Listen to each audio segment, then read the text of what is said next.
Olá pessoal, tudo bom? A nossa aula de hoje vai ser a respeito de toxina botulínica, tá? A gente vai iniciar, essa aula vai ser a aula que vai abrir as aulas de toxina, tá? Então a gente vai começar do começo. A gente vai falar do histórico da toxina e do mecanismo de ação. Para quem já trabalha com a toxina, já utilizou há muito tempo, já usa, já está acostumado, já conhece várias marcas, talvez essa aula não seja muito útil, tá? Mas para quem está começando é extremamente importante, por dois motivos. O primeiro é que vocês têm que saber o que vocês estão fazendo, então tem que conhecer sim o mecanismo de ação. E o segundo é que se a gente conhecer o mecanismo de ação, a gente vai saber o que a toxina pode nos oferecer e o que a gente tem que falar para o nosso paciente, tá? Eu vou falar sobre isso ao longo da aula, certo? Então vamos lá. Então, o histórico da toxina, ela começou com a primeira vez que essa bactéria foi isolada. Então, o Clostridium botulinum, que é a bactéria que produz a toxina botulínica, ele foi isolado pela primeira vez em 1895, tá? Pelo Van Emergen, que é um belga, né, na Bélgica, depois que várias pessoas se intoxicaram comendo um salame cru salgado e 3 pessoas morreram num bar, tá? Na Bélgica. Então, depois disso, esse colega foi investigar e acabou encontrando a causadora, que é o Clostridium botulinum, tá? Nos anos que se seguiram, então, diversas cepas foram identificadas e acreditava-se com razão que cada uma delas produzia uma toxina diferente, tá? De um jeito, de uma forma diferente de ação, que tivesse uma forma diferente de ação, e isso depois se confirmou lá na frente, tá? As tentativas iniciais de isolar puramente a toxina tiveram insucesso, certo? E depois o Dr. Hermann Sommer, nos Estados Unidos, foi o primeiro que conseguiu extrair um purificado dessa toxina, mas não isolou a toxina puramente, tá? Sozinha. Ele conseguiu extrair um purificado e através desse purificado ele foi capaz de induzir paralisias em animais, tá? Apesar de não ter conseguido essa versão purificada, como a gente acabou de falar. Em 1946 a gente teve uma evolução maior, tá? O Edward Shantz, que também é um americano, e os colegas dele de Maryland, nos Estados Unidos, purificaram a toxina pela primeira vez na forma cristalizada, tá? Com isso, eles conseguiram incentivar as pesquisas sobre o assunto, né, e sobre o mecanismo de ação, né, que o Dr. Brooks aqui já dizia que essa paralisia, nessa época, era decorrente da ausência, né, do bloqueio da liberação da acetilcolina na placa motora, que depois a gente veio confirmar que é justamente isso que acontece, tá? Então, o primeiro pesquisador a pesquisar a aplicação clínica dessa toxina foi o Dr. Alan Scott, na Califórnia, tá, nos Estados Unidos. No final da década de 60, 1960, início da década de 70, ele conduziu alguns estudos com toxina botulínica e outros materiais também para fazer um estudo comparativo, tá? E ele estudou formas não cirúrgicas de tratar estrabismo, utilizando a toxina e outras medicações, como eu falei, nos músculos extraoculares de macacos, tá? Ele contatou o Dr. Schwantz, né, que a gente falou anteriormente, que foi esse colega que conseguiu pela primeira vez purificar a toxina, e o Shantz concedeu para ele a toxina para ele fazer as pesquisas, tá? Então, esse colega aqui, o Dr. Alan Scott, que foi o que iniciou todos os estudos precursores de toxina botulínica no intuito de tratar estrabismo. Então, o começo da toxina, ele vem com os oftalmologistas e os cientistas da época tentando melhorar o estrabismo e as doenças oculares musculoesqueléticas, tá? Da região ocular. Então, os resultados desse estudo aqui foram publicados em 1973, tá? E eles demonstraram que a toxina foi o agente mais eficaz quando ele comparou com os outros agentes que ele tentou utilizar para paralisar a musculatura extraocular dos macacos. A toxina botulínica foi a que mostrou melhores resultados, tá? No mesmo artigo, então, o Dr. Scott já postulou coisas que a gente só foi comprovar depois, que seriam que a toxina botulínica poderia ser útil para corrigir enfermidades musculoesqueléticas. A gente sabe que a gente utiliza ela, né, nos pacientes paralisados cerebrais, né, que tem espasticidades, né, contraturas musculares fixas, que a gente consegue utilizar muito bem para ajudar esses pacientes, bem como tratamento de espasticidades, tá? Então ele já postulou, mesmo antes da toxina ser testada em humanos, ele já cogitou a possibilidade do uso dela nessas enfermidades, tá? Então essas previsões foram geradas antes dos testes em humanos, como eu acabei de falar. Então, o Dr. Scott foi o primeiro a demonstrar a eficácia da toxina, tá, no tratamento do estrabismo em humanos, num artigo publicado em 1980. A gente está falando de muito pouco tempo, a estética toda é muito recente. Os preenchimentos, os bioestimuladores, é tudo muito recente, tá? Então, tudo isso começou lá em 1900, final início, né, de 1970, dos testes, e ele foi publicar esse artigo para estrabismo em humanos em 1980, tá? Nesse mesmo tempo, então, o Dr. Scott fundou uma empresa que chama Oculino, perdão. Oculino, a gente se atrapalha com esses nomes meio latim.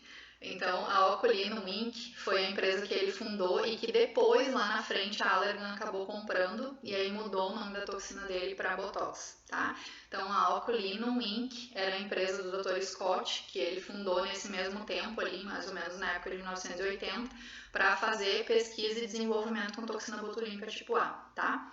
Além do tratamento, então, não cirúrgico do estrabismo, em 1989, 9 anos depois, a toxina foi aprovada para tratar inúmeros distúrbios de espasticidade. Vocês vejam que aqui ela não está sendo utilizada em estética, tá? Ela está sendo utilizada para tratamento de enfermidades. Então, ela foi aprovada para blefaroespasmo, para espasmo miofascial, para síndrome de Meige, e mais tarde ela também vai ser indicada para tratamento de distonia cervical e torcicolo espasmódico, tá? Depois de comprar, então, a Oculino, né, em 1991, a Allergan rebatizou, ela trocou o nome da toxina botulínica que o Scott utilizava e colocou o nome que a gente utiliza até hoje, que é Botox, né? Quando a gente fala que vai fazer Botox no paciente, a gente nem fala mais toxina botulínica, a gente só usa Botox porque já virou, o nome da toxina botulínica virou Botox, de tanto que a gente escuta isso desde 1991, tá?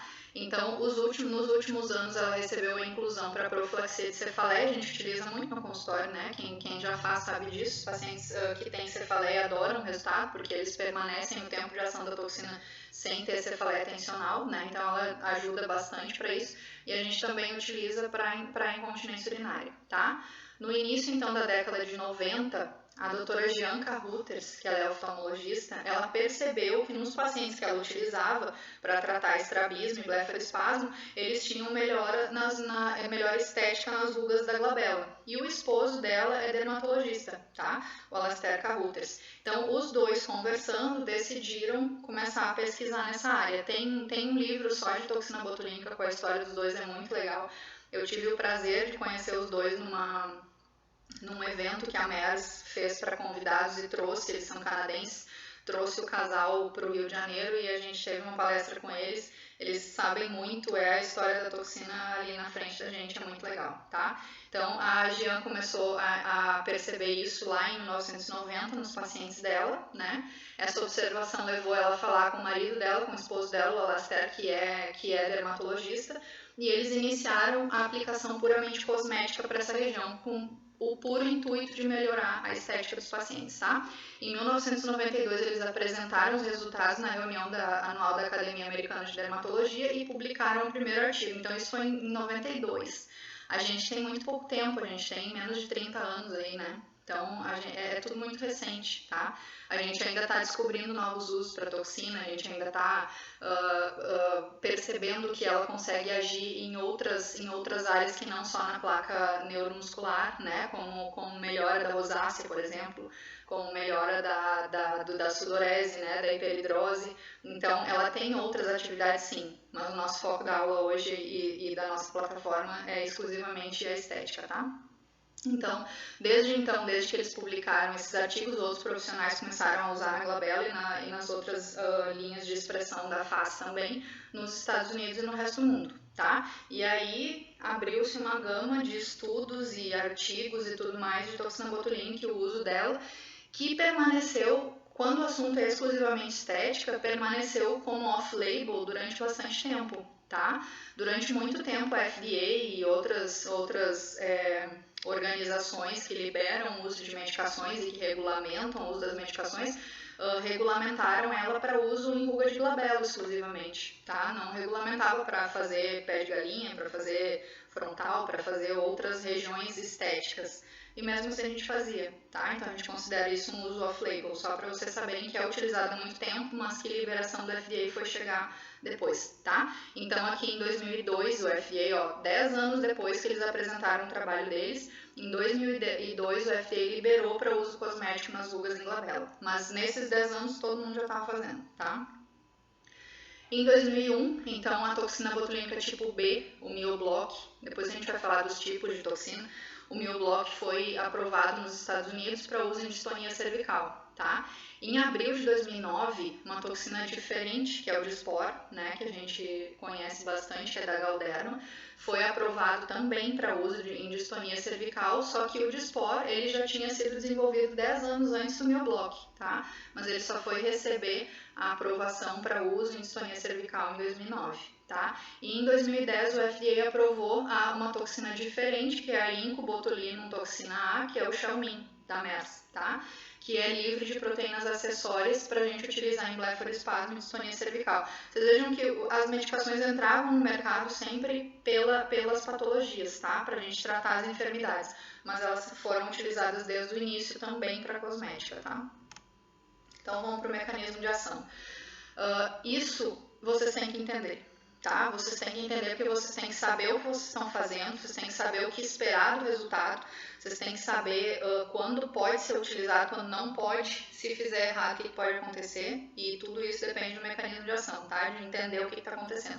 E também para vocês saberem passar para o paciente de vocês o que ele pode esperar do tratamento que vocês fizeram, tá? Essa história, por exemplo, que a toxina dura 4 a 6 meses, isso não existe. Nenhuma toxina vai durar 6 meses paralisada. 6 meses está na hora de fazer de novo. Então a gente vai falar sobre isso depois, tá? Então vamos lá. No mecanismo de ação, a bactéria Clostridium botulinum é uma bactéria anaeróbia, gram-positiva, formadora de esporos e que pode ser encontrada no solo, tá? Isso a gente já lembra lá da microbiologia. 7 diferentes cepas já foram identificadas. Dessas 7 diferentes, elas foram classificadas em AG, A, B, C, D, E, F, G, tá? 7 cepas. Então, todas elas vão inibir a acetilcolina, a liberação da acetilcolina na placa neuromuscular, tá? Na junção neuromuscular. Todas elas variam em estrutura química e tamanho, todas, tá? Então, estava certa aquela hipótese do colega lá no começo. E todas elas variam no mecanismo de ação do terminal nervoso. Todas elas vão impedir a liberação da acetilcolina, mas cada uma vai agir em um mecanismo diferente nessa liberação, tá? Então, 5 delas afetam o sistema nervoso humano, a A e a B, que são as que a gente tem disponíveis comercialmente, as outras a gente não tem, tá? A E, a F e a G. Então, as que afetam a B, E, F, G, e os dois subtipos que não afetam o sistema nervoso humano são a C e a D. Os tipos A e B são os mais relevantes, então por isso são os que são produzidos comercialmente, tá? Os outros parecem que têm uma duração muito pequena, então não vale a pena a comercialização e o estudo, porque o custo-benefício não compensa, tá? Então, a A e a B é a que a gente tem disponível no mercado. O tipo A é o mais potente, o que tem maior duração. Então, o tipo B hoje a gente utiliza em termos de cosmética, a gente utiliza ele como alternativa para aquele paciente que já tem resistência ao subtipo A, tá? Só que tem que saber que ele dura menos tempo, ele dura em torno de 2 meses mais ou menos, tá? Então a única indicação que vale a pena é se o paciente já for resistente à toxina A, tá? Então a tipo B, como eu falei, a tipo A é mais potente, tem maior duração, como a gente já falou, tá? E os tipos E e F, eles têm uma função mais curta ainda que a B, então não são comercializados justamente porque não vale a pena, como a gente já tinha dito. Então as propriedades. Os tipos A e B, então, são compostos por um polipeptídeo, que vai ter 150 kilodaltons, mais ou menos, tá? E ele vai ser uma cadeia leve unida a uma cadeia pesada por uma ponte de sulfeto. Então, são dois enxofres, né? Ligando uma cadeia leve e uma cadeia pesada com um peso total de mais ou menos 150, tá? As moléculas são ligadas por proteínas, então estão associadas a outras proteínas, elas são ligadas durante a síntese da toxina, porque essas proteínas parecem manter a toxina mais estável, tá? A toxina que não tem associação dessas proteínas, por exemplo, é o Xiaomin, por isso que ele é considerado uma toxina que vai produzir menos reação imunológica e que até os pacientes que já têm uma certa resistência acabam tendo sensibilidade ao Xiaomin, justamente porque, segundo os estudos, essa resistência do paciente, essa resposta imunológica do paciente, ela não se dá tanto à toxina, ela se dá também as proteínas que são utilizadas como carreadoras dessa toxina, tá? Então, as moléculas ligadas por disulfeto são associadas a outras proteínas durante a síntese dessa formação do complexo proteico, e esse complexo final vai ter um peso de mais ou menos 400 kilodaltons, tá? Essas proteínas associadas, então, elas podem ter esse papel benéfico na estabilização da molécula de toxina, principalmente quando é reconstituída, tá? Então, aqui tem as cadeias, a gente tem aqui a cadeia leve, a cadeia pesada, né? E aqui a gente tem a ponte de sulfeto, unindo as duas cadeias. Então, o mecanismo de ação. Na junção placa neuromuscular, músculo, axônio, tá? Terminal nervoso. Na junção neuromuscular do terminal nervoso, tá? A gente tem justaposto a fibra muscular, a gente vai ter o acoplamento do nosso mecanismo de excitação e contração, tá? Então, a gente vai ter a liberação de acetilcolina pelo terminal nervoso para induzir a contração muscular, tá? O neurônio motor, então, vai produzir um potencial de ação e vai ser levado até a região terminal do axônio, tá? Com a chegada desse potencial de ação, os canais de cálcio e voltagem dependentes vão se abrir e vão gerar um influxo de íons de cálcio, certo? Esse influxo, então, vai gerar as fusões de acetilcolina na fenda pré-sináptica. A acetilcolina vai se juntar na membrana aqui do axônio e vai sair do axônio e vai chegar no músculo, tá? Induzindo a contração muscular. O que a toxina faz é justamente impedir essa fusão das vesículas contendo acetilcolina para que ela não consiga sair do terminal do axônio, tá? Então, essa fusão vai ser mediada pelo complexo SNER, né? E em português é receptor proteico de fixação do fator sensível, tá? Solúvel, ou seja, é um complexo neural que vai fazer essa conexão da vesícula contendo acetilcolina com a membrana do axônio, fazendo essa vesícula conseguir ser colocada para fora, né? A gente vai ter uma conexão da vesícula aqui com a membrana na parte de dentro da célula, e isso aqui vai se abrir e vai jogar a acetilcolina para a parte externa do terminal do neurônio, tá? E vai culminar com a liberação da acetilcolina na placa motora. Então, as proteínas dentro do complexo SNER incluem a sináptica neural, SNEP25, né? Quem já estudou já deve ter ouvido falar bem, a sintaxina e as proteínas de membrana associadas às vesículas, tá? Que são as VAMPs, tá? Então, qual é o nosso mecanismo de ação? Então, as proteínas que estão dentro do complexo SNER vão incluir a sináptica neural associada, que é a SNEP25, tá? As toxinas que a gente mais utiliza são as que bloqueiam a SNEP25, tá? A sintaxina e as proteínas de membrana associadas à vesícula, que são as VAMPs, tá? Então, a toxina tem como alvo essas proteínas. Então, a toxina, como ela é dividida em duas cadeias, a cadeia pesada de 100 kilodaltons só serve para uma coisa, para conectar no receptor extracelular, tá? Que vai ter um receptor aqui para essa cadeia, ela vai se conectar e vai conseguir ser introduzida por endocitose, depois eu vou mostrar para vocês, para dentro da célula. E aí vai entrar a toxina completa, cadeia pesada, cadeia leve. Essas cadeias vão ser separadas, tá? Quando for quebrada a nossa ponte de sulfeto, e a cadeia leve é a cadeia que nos dá a ação da toxina. A cadeia pesada serve para colocar essa toxina para dentro da célula, e a cadeia leve é que vai fazer o impedimento da liberação de acetilcolina, tá? Então aqui é isso que a gente está falando, tá? Essa cadeia pesada vai se ligar seletivamente aos receptores de membrana do terminal pré-sináptico, tá? Então, aqui a gente está vendo, a gente tem aqui a cadeia leve e a cadeia pesada da bonta, né, da toxina tipo A, e ela está se ligando aos receptores seletivos aqui na parte externa da membrana, e depois por endocitose, tudo isso aqui vai ser englobado pela membrana celular, e por endocitose essa toxina vai ser jogada dentro do terminal nervoso, tá?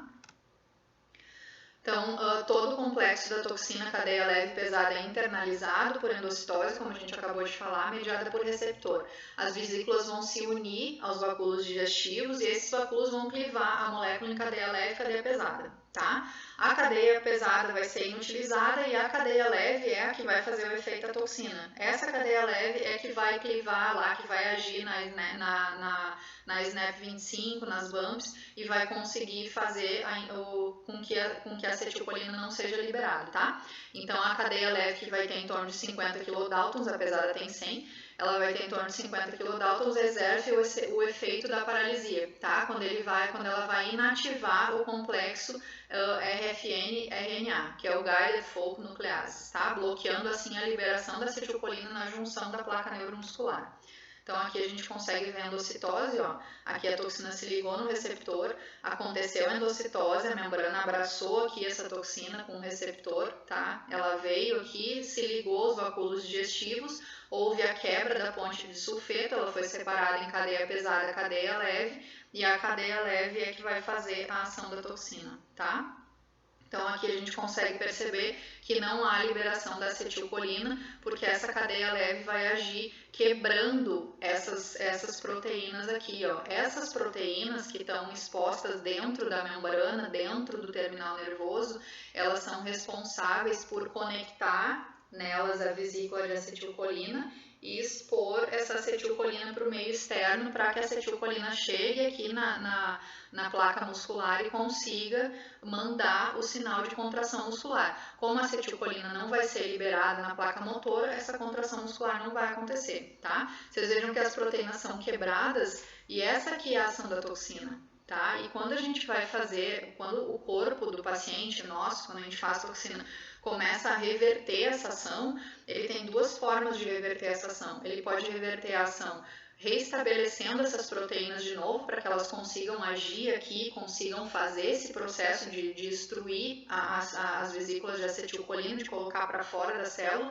e o segundo processo é formação de novos brotos, a gente vai falar sobre isso também. Então aqui eu só quero que vocês entendam bem que a reconstituição aqui, refazer novas proteínas dessas que consigam ser ativas e consigam ser úteis de novo, é um dos processos de reestabelecimento da placa neuromuscular, tá? E o outro processo é a formação de brotos. Acredita-se que os dois processos sejam responsáveis pela recuperação da movimentação muscular pós-toxina, tá?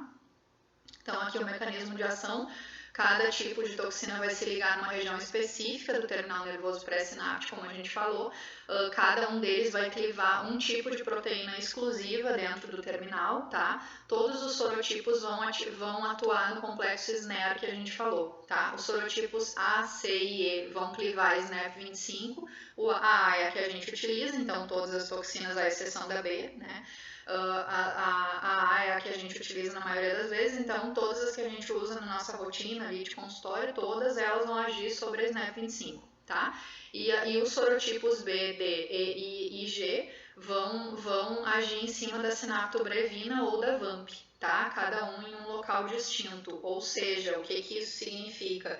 Se a gente tiver resistência a um mecanismo de ação de uma das toxinas, a gente pode utilizar outro tipo de toxina, porque aquela ali vai agir de um jeito diferente. Como no mercado a gente só tem à disposição a A e a B, se a gente tiver resistência a A, nossa opção é a B, tá? Então aqui de novo as proteínas quebradas, eu já expliquei para vocês, o fato dessas proteínas estarem quebradas impedem, né, que aconteça aqui a ligação da vesícula com a acetilcolina e que essa acetilcolina seja levada para fora da célula atuando na musculatura, tá? Então, de novo, o mecanismo de ação, em todos os casos, a toxina vai inativar enzimaticamente a proteína específica necessária para que aconteça a ancoragem dessa vesícula, tá, de acetilcolina. Então, a acetilcolina não vai ser liberada. A inibição da liberação de acetilcolina vai resultar na paralisia muscular, que é o desejado no nosso caso, tá? E a paralisia é revertida gradualmente com o tempo, certo? Os mecanismos de perda e efeito, que era o que a gente estava falando antes. O mecanismo de reversão ele não é totalmente conhecido, tá? Mas como a gente conhece como ela age, e a gente imagina que o fato de a gente conseguir reverter o mecanismo, a lesão que ela causa, seja um dos mecanismos de retorno da ação da toxina, tá? Então, se ela cliva proteínas que estão dentro da célula e que são responsáveis por fundir a vesícula de acetilcolina e liberar essa acetilcolina, e essa proteína não funciona porque ela está quebrada, né? O que teu corpo vai fazer? Ele vai reconstituir essa proteína. Então, esse é um dos processos de reparação do terminal nervoso para conseguir fazer com que ele funcione direito, tá? Então, esse turnover intraneural aqui das proteínas de ancoragem é isso que a gente acabou de falar, tá? Então, a gente vai recuperar essas proteínas que foram lesionadas, responsáveis pela liberação da acetilcolina na placa neuromuscular. E o surgimento de novos terminais nervosos ou ambos, tá? Então, na verdade, são as duas coisas acontecendo ao mesmo tempo, tá? Novos brotos, então, desses terminais vão surgir mais ou menos após 2 meses depois da aplicação, por isso que 2 meses depois os pacientes já começam a conseguir alguma coisinha de movimento, tá? Não fica totalmente, mesmo que a gente congele bem o paciente, que pare tudo, que não é mais o foco hoje em dia, né? A gente quer resultados mais naturais, mas se a gente paralisar tudo totalmente, depois de 2 meses ele já consegue uma besteirinha, assim, tá? E aí com 3 meses pra frente ele realmente vai ter perda de resultado, tá? Então novos brotos vão começar a surgir depois de 2 meses da aplicação e a unidade nervosa motora é reestabelecida quando um novo broto funcional consegue fazer a placa neuromuscular voltar a funcionar de novo, tá? Existe a produção de alguns brotos que não dão certo, e aí o broto é inutilizado e é absorvido de novo. O broto que dá certo vai voltar a funcionar e vai voltar a fazer o músculo contrair, tá? Então, aqui estão os novos brotos, né? Aqui está o nosso broto antigo, onde recebeu a ação da toxina botulínica e clivou aqui as proteínas que fariam a junção aqui dessa vesícula de acetilcolina, impedindo que essa acetilcolina seja liberada, tá? E aqui novos brotos se formando para tentar compensar esse problema que a gente criou, tá? Esses brotos são não mielinizados, tá? Então, os novos brotos que se estabelecem uma conexão são eliminados e absorvidos, os que não estabelecem, tá? Aqueles que não funcionam, que o corpo tenta resolver e não consegue, são eliminados. Enquanto isso, o broto antigo também se restabelece, tá? Então, a gente vai tendo um conserto daquelas proteínas que foram clivadas, um turnover dessas proteínas, e também vai tendo formação de novos brotos.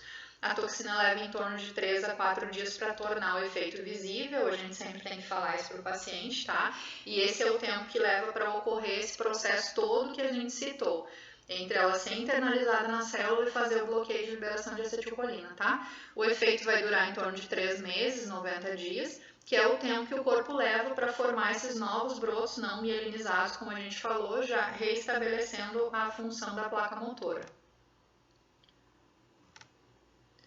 Então, como é que a gente vai dizer isso para o paciente, tá? O que a gente tem que pegar dessa aula toda? Primeira coisa, a maioria dos pacientes chegam no consultório, quando não são pacientes da gente, que já fizeram toxina antes. Eu fui no fulano e a toxina só durou 3 meses. Expliquem para eles que a toxina dura 3 meses, tá? Os pacientes têm eles recebem, é vendido para eles pela imprensa, por profissionais que não sabem o que estão falando, que a toxina dura de 4 a 6 meses. A toxina não dura 4 a 6 meses, tá? A toxina dura 3 meses parado e o paciente vai voltar a mexer devagar, até que ele vai ganhar força de novo, porque existe uma atrofia muscular ali, não adianta essa placa motora começar a funcionar se o músculo está atrofiado, tá? Então, existe uma atrofia e existe um tempo de recuperação dessa força. Então, com 4 a 6 meses, o paciente já ganhou força de novo, está na hora de fazer de novo. Não é que com 4 a 6 meses o paciente ainda não tem nada de sinapse na placa neuromotora. Ele tem sim, porque já voltou a funcionar, tá? Então, vai durar 90 dias, com 4 a 6 meses é que ganha força e está na hora de fazer de novo, como a gente falou. Não é o tempo de duração. O tempo de duração é 3 meses, tá? As aplicações repetidas, hein? Isso é importante vocês citarem isso para o paciente de vocês.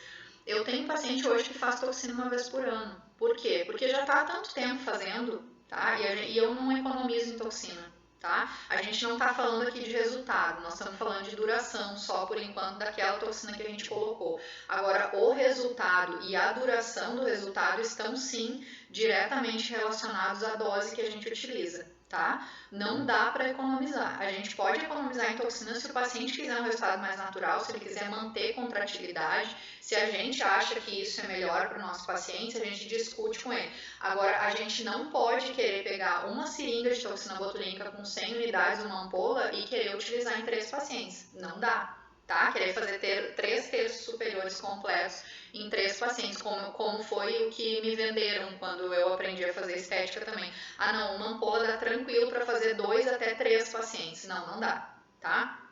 Eu não consigo fazer um terço superior bem feito com menos de 50 unidades, 60 unidades, tá? Isso eu tô falando num paciente que realmente precisa de toxina. Eu consigo gastar 50 unidades num terço superior num paciente jovem, tá? Que a gente vai colocar ali 3 pontos no orbicular, não vai fazer nada em pálpebra inferior, vai colocar em glabela, mas não vai precisar colocar nenhum absurdo, e vai colocar mais na parte superior da fronte, menos pontos mais espalhados, beleza? Tá? Agora, uma paciente que tem muita força, que eu preciso fazer uma paralisia, paciente masculino, de jeito nenhum.